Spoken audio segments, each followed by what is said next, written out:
As I make myself reflect on my goals and plans, those voices in the streams become clearer, and everything starts to make more sense. Rover, perhaps you can give it a try.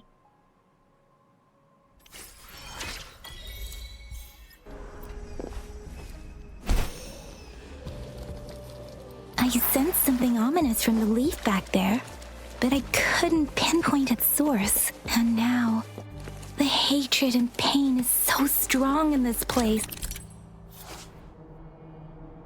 And now, the hatred and pain is so strong in this place.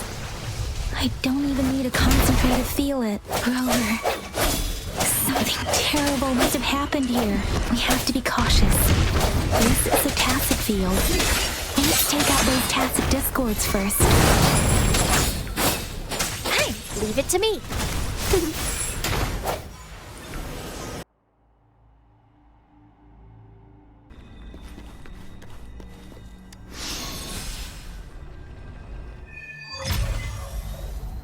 I think I found something, Rover.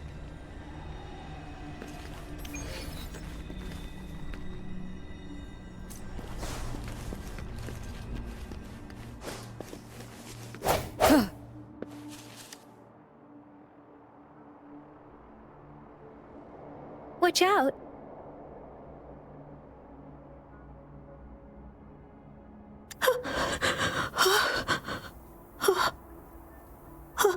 Something's not right. Why wouldn't it attack us? Brother. Brother. Brother. Help. Help. Help. Help. It seems to only repeat these lines. This is not a common tacit discord. Tacit discords attack other living beings because they need to feed on those frequencies to make themselves whole again. When frequencies are scattered and recombined, a new tacit discord is born. This one probably devoured the frequencies of humans, turning the last bits of a human's consciousness into such monotonous mumbles. Are these words the last cries of someone innocent? Who is behind this twisted plot?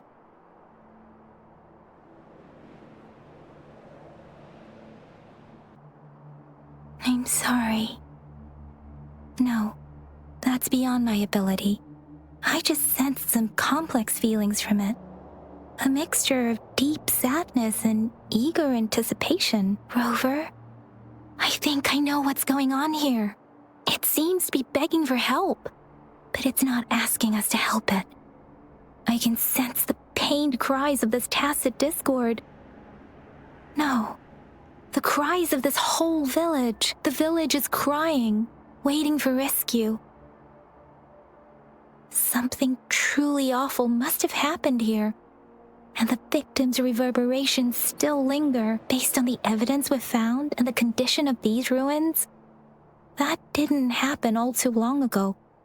I can still feel it in the streams. Perhaps the tacit field has kept this village from being discovered. Or maybe someone has been intentionally concealing it. Anyway, there must be something we can do. We may find the victims nearby. I can feel someone connected to what happened here is still close. This place is dangerous. I'll inform Chuxia about what happened here. Can we continue our search before the official investigators arrive? Sorry, I know it doesn't sound very convincing. It's just a hunch of mine, and I don't have any evidence to back it up. Thank you, Rover. Please stay vigilant. As for the little one here, let's leave it be.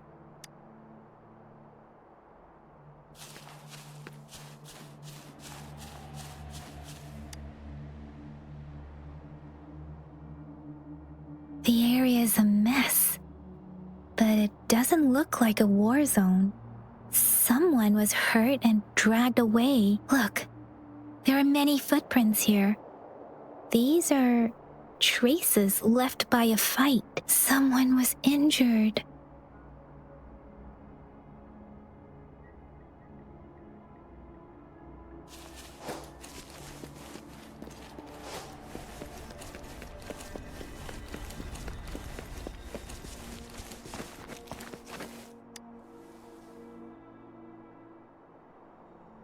Ritualistic wooden plaques. But why are they here? These plaques are usually placed in ancestral shrines, and they seem to belong to a different time. I remember reading about something like this. People held large-scale ancient rituals periodically in their villages, driven by certain beliefs. I see. Let's check somewhere else.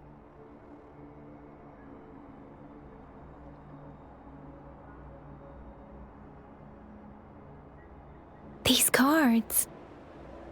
I see. The Fractsidus is likely behind it all. The Fractsidus? Yes. I don't know much about the Fractsidus, but as an outrider, I've worked on related cases. It's a group of extremists obsessed with fusing humans with tacit discords. They've caused terror attacks of various scales around the world. Fusing humans and tacit discords. We've seen signs of their presence in Jinzhou, left by lower-ranked members called artificers. Above the artificers are the overseers, leaders with eerie abilities and unknown intentions. They pose a far bigger threat. No one knows their true intentions. Some members speak of world destruction, while others claim they seek eternal power, and there is one particularly insane overseer. He's crazy even by Fractsidus standards, a man who sees no order and revels in destruction. I've seen similar cards in the physical evidence file of the Fractsidus-related cases. They belong to this one overseer I'm talking about. They call him Scar. If he's responsible for what happened to these villagers, who knows what kind of cruel and twisted atrocities he's capable of?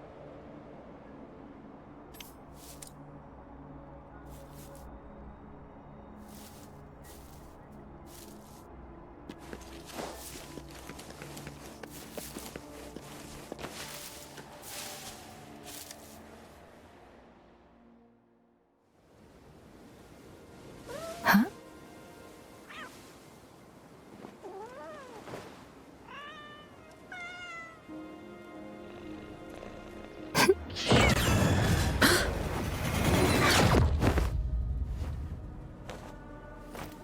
Guess you won't need my self-introduction. Oh, I spent...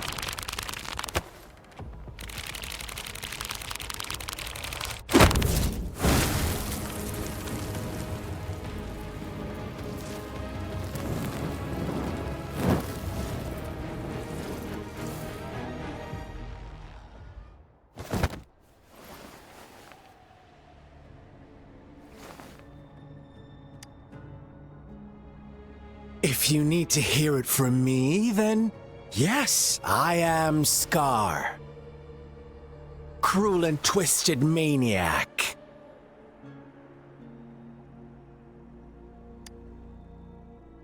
We deserve a meeting free of such disturbances, don't you agree? The girl, she's gonna sway your judgment. Don't worry. I don't plan to make you hate me just yet. She is safe now. Well, let's just enjoy our time together for the moment. Forget about that irrelevant person, will you? I have a lot to share with you. To begin with, I heard you've lost your memories.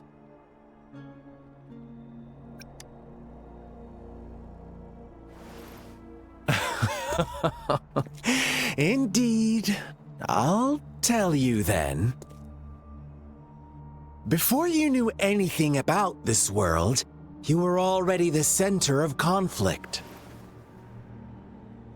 You are the unknown variable we've been waiting for.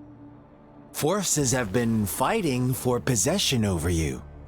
From the moment you opened your eyes, everyone you've met, including that girl you care so much about, they all knew how valuable you are. The world is a cruel place. You are a living, breathing person, but you're just a pawn to many.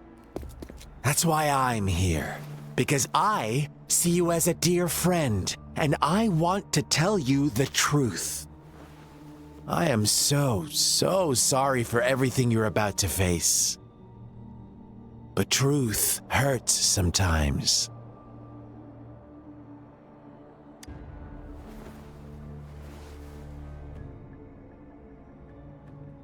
I know you are not one I can sway with simple words. My goal is simple. I just want to deepen our mutual understanding, nothing more. Come on. Observe the surroundings a little more and tell me what you see.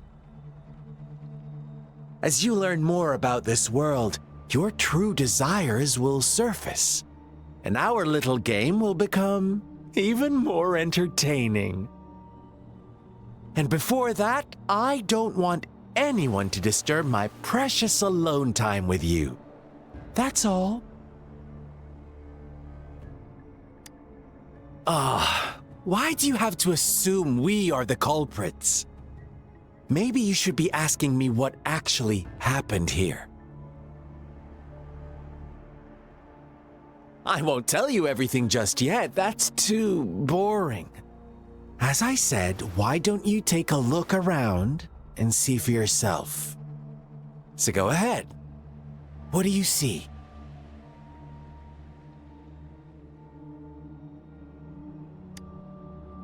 Bravo! Didn't think you'd catch on to that. Now, what is the conclusion you've drawn?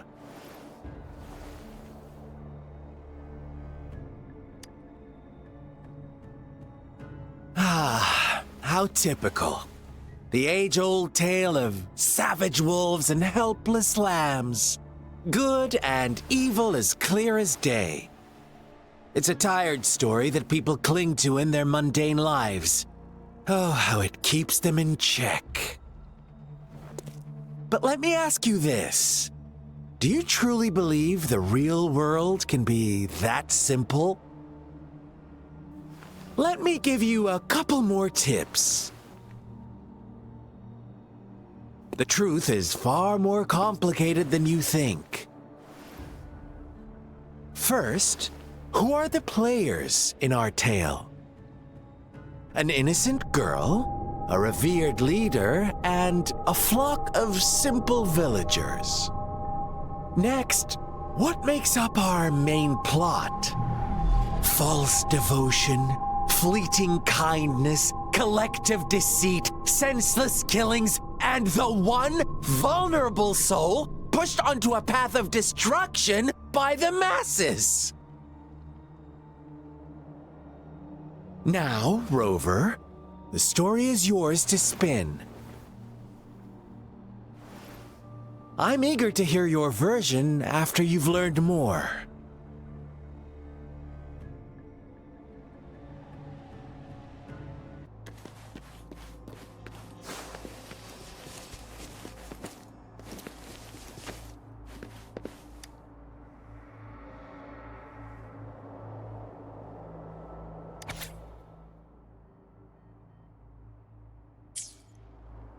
Our story begins here. Once upon a time, in a peaceful village, lived a flock of carefree lambs. In the day, they toiled for food, and when evening fell, they sought refuge from the looming threat of wolves.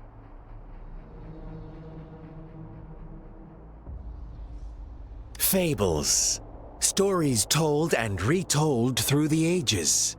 The ancient art of conveying hidden truths through fiction, but they always draw from real life, don't they? The same story gets told by many, and each person brings their own spin, their own focus. Whatever you learn from it is just one of countless different interpretations, like us now, caught in a carefully crafted plotline, a scheme I had no hand in. This village marks the beginning of my story with Jinzhou. So that magistrate led you here to meet me. Such a clever move on her part.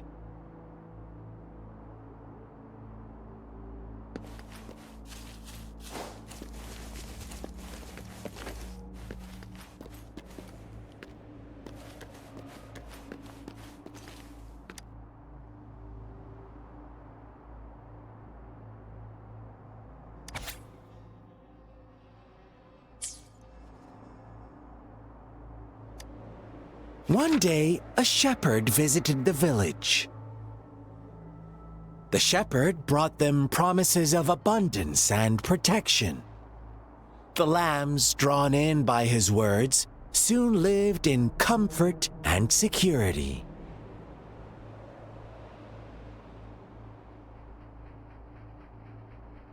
Nope, quite the opposite.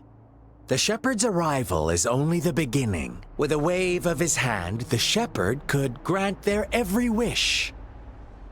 His flock obeyed, bowing their heads, pleading for better food and shelter. They no longer had to struggle for survival, as their once meager lives were replaced with endless luxury. The flock worshipped their shepherd-turned-god, praising him and holding him in the highest regard.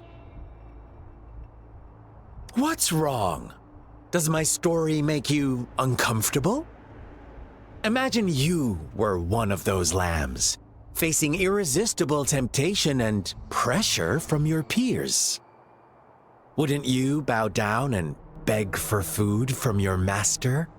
Oh, so we agree already. You are right, but the world we live in falls short of our ideals. The shepherd still reigns, and the lambs have grown complacent. It's up to the two of us to make that ideal world a reality.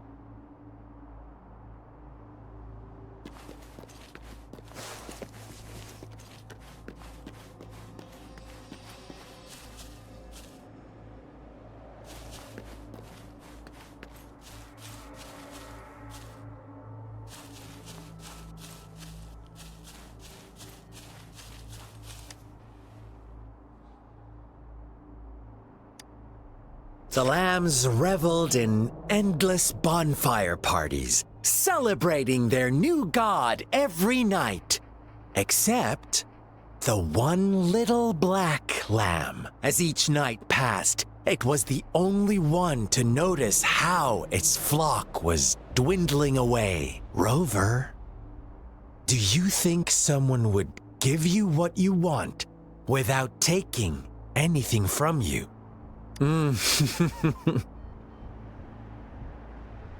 I once believed that too. Thought as long as I paid a high enough price, I could get my desired outcome. But true equality is scarce, always has been. The world was never a fair place. Wouldn't you agree? To receive equal retribution, one must give more and more. And more. When every wish comes with a hefty price, people weigh their options carefully. When they can make someone else bear the price, they all rush to make more wishes. They don't consider they too may one day pay for another's selfish desire. Funny, isn't it?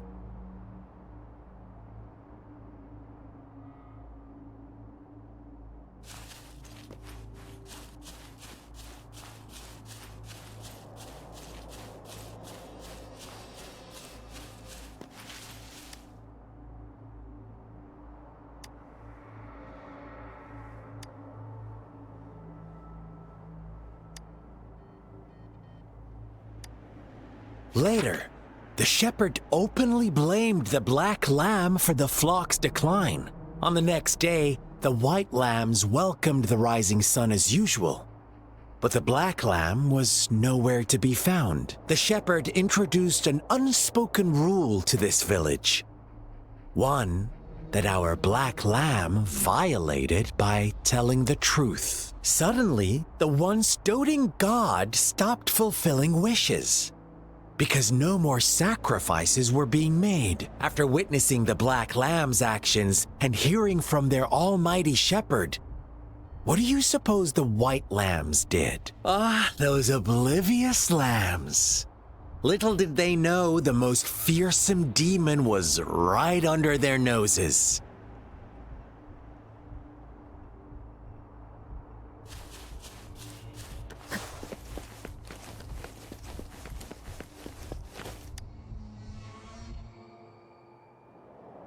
Well done. You didn't let any details slip. Now, I wonder, what is your takeaway from this story? Answer me and I'll reveal the truth of what happened. Who was the real culprit behind the diminishing number of lambs?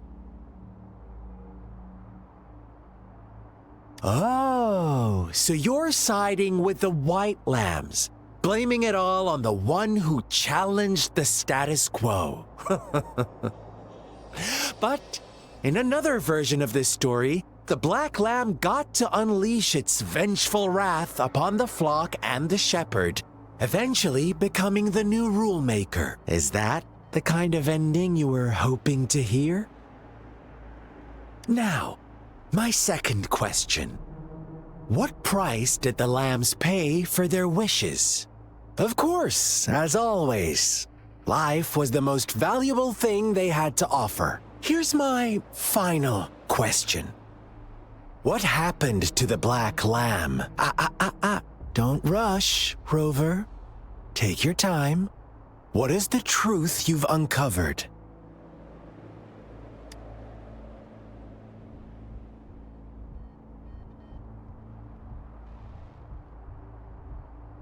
The shepherd was granting wishes by sacrificing the lives of lambs. The flock never found out about it. They were deceived to believe the black lamb was the culprit. Almost there, Rover.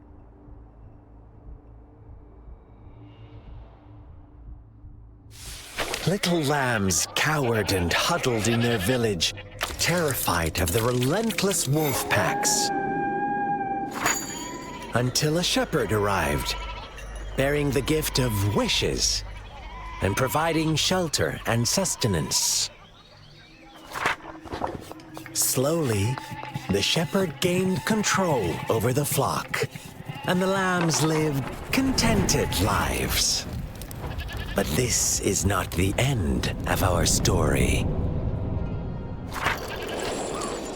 The shepherd found the solitary black lamb in his flock and offered to grant any wish it desired.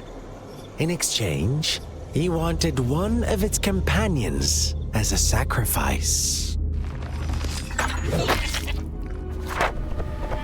The black lamb refused, and it was shunned by its flock, left without shelter or sustenance. After the black lamb's exile, more lambs continued to vanish. The shepherd then blamed the black lamb for breaking the rules and withheld his wish-granting power as punishment.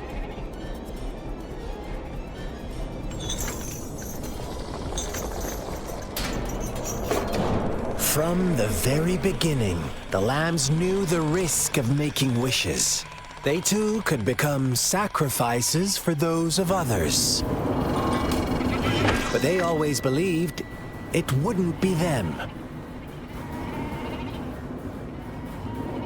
Meanwhile, some lambs reasoned that since they had already risked being sacrificed for someone else's wish, it was then only fair to pass on that risk for a chance at fulfilling their own desires. And so they continued to play the game.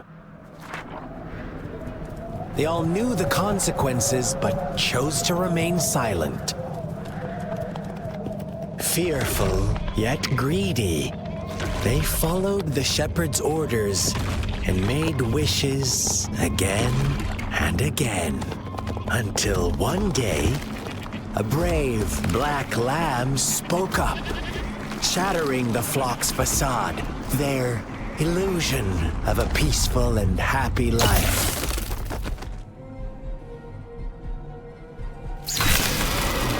The black lamb got in their way, and that of the shepherd's greedy pursuit, sparking hatred in their hearts. Suddenly, they could no longer ignore the blood and ashes of past sacrifices littering the ground.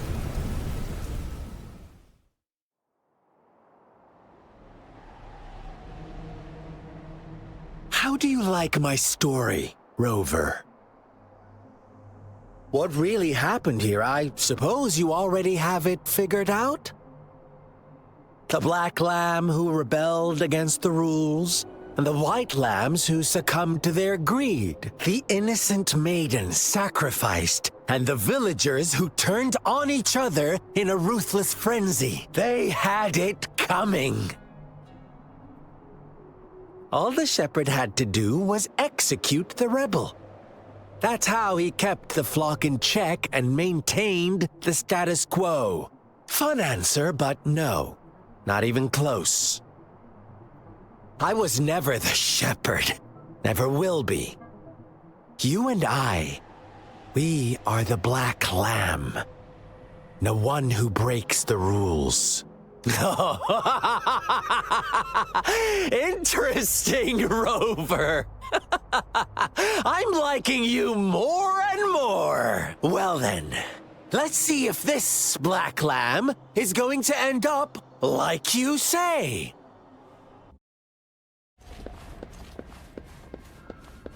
Welcome to the realm of endless chaos. Now is your time to think, Rover. What is the right path to take? Oh, you found us already.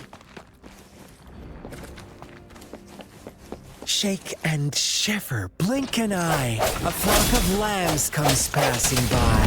Fleece of white, black, and red.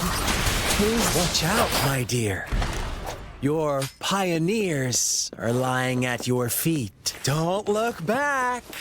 Join them on this right path. Don't rush. One slip and you'll shatter to pieces. Precipitance!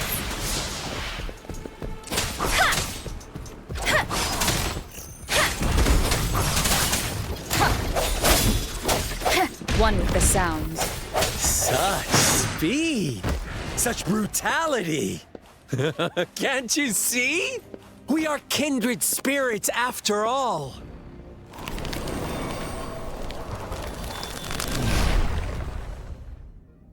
Tell me, do you want to be the rule-setting shepherd or the rule-breaking black lamb?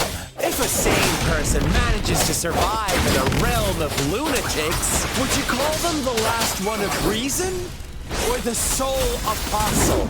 Think about it! The shepherd is not the preordained embodiment of truth. Once he is gone for good, the black lamb can reclaim the trust of its herd. Then, eventually, there will be none left to be victims or oppressors!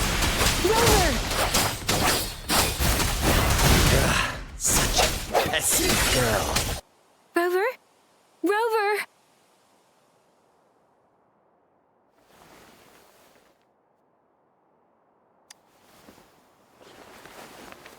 I shattered Scar's illusion. That should have injured him.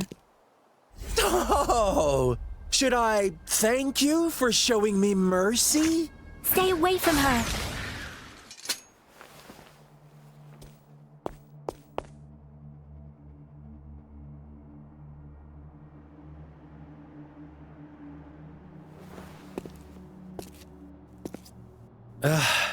Didn't you promise to leave me some alone time with Rover? With one condition. I do hope you haven't let that slip from your mind. Don't let your improvisation trouble others. Look at you, rushing in to protect your precious, perfect movement. No worries. I know all the do's and don'ts. I don't need you to tell me what to do. Rover, it seems our happy little date must come to an end. But don't forget my sincere reminders. Let me know what you choose. An unexpected gift? An honest and open exchange? Or a highly risky gamble? The choice is yours. I know how smart you are. You won't make a hasty decision. We'll meet again in the not-too-distant future. They're gone. Should we go after them?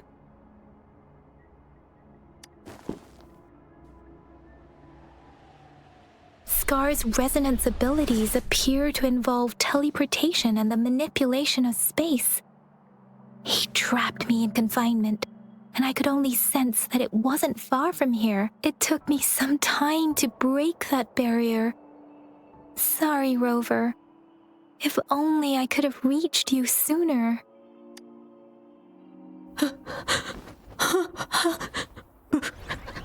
Brother. Brother. Huh? Why are you here, little one? I've never seen any tacit discord display such vivid emotions. The brother had mentioned. Could it be... Yes, that is a possibility.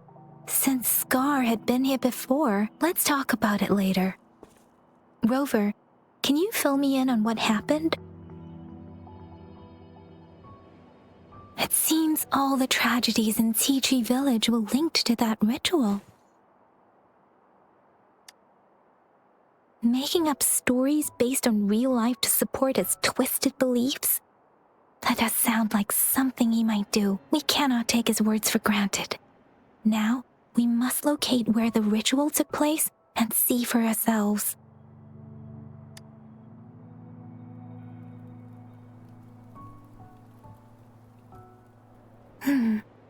What's the matter?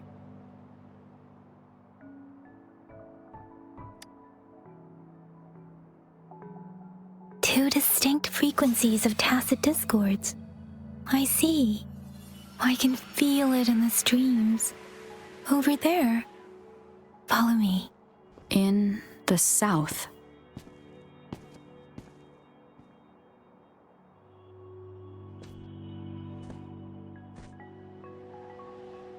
They are unharmed. Please rest assured. As you anticipated, Scar did not try to kill them.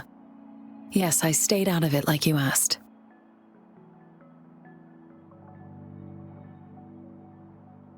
Is everything all right on your end?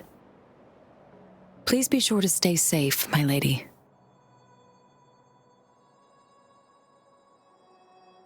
Rover, do you still have the plaque we found earlier? The one broken in half. Yes, as I thought. I just felt a similar vibration from that direction. Please follow me.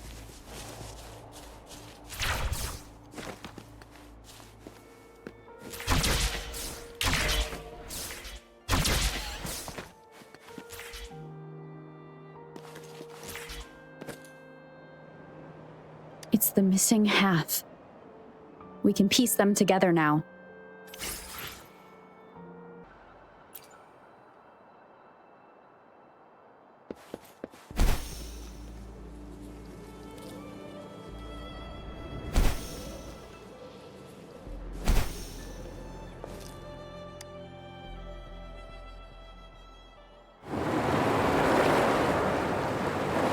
Look, the water is going down.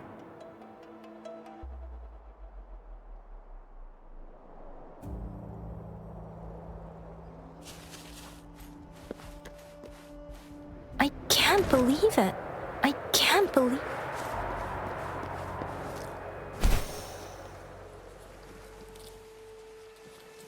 I can't believe it.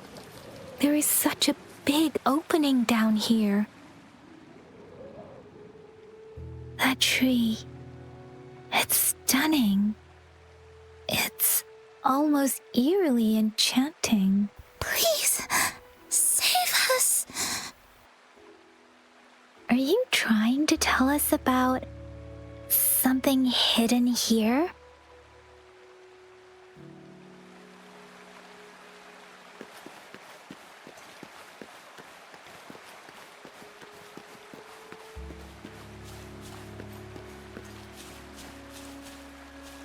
Where did it go?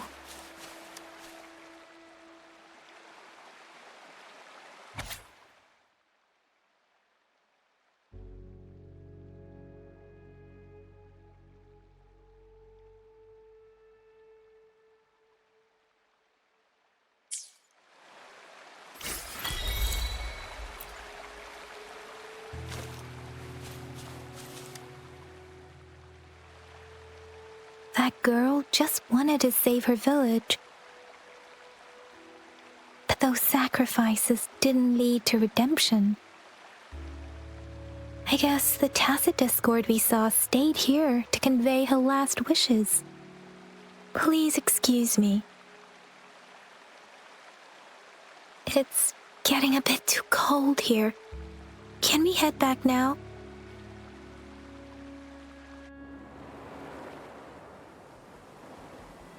Sorry, Rover. I didn't feel comfortable down there. The air was heavy in that place, without any wind to speak of. But I could still feel so many emotions and desperate cries for help. I couldn't handle it. The villagers were a complex mix of emotions. Hope, resentment, and despair. And as I read the diary, I could feel the intense sorrow and longing of its owner. What was the diary's owner longing for? Was it the peaceful life she once had? Or did she miss her only family? The person who pushed her towards such a tragic end? My apologies. I got lost in thoughts again. I wish I could say such tragedies won't happen again. But I still lack the confidence to make that claim. It was tragedies like this that made me want to become an outrider, to become someone with the strength to stop them from ever happening again. I cannot stop the lament, but at least I should do everything in my power to help those affected by it. Really? Thank you, Rover. Dwelling on it won't do us any good. Let's go. I'll compile a report on what happened here and send it in along with the clues we've gathered. Yes, let's go back. Together.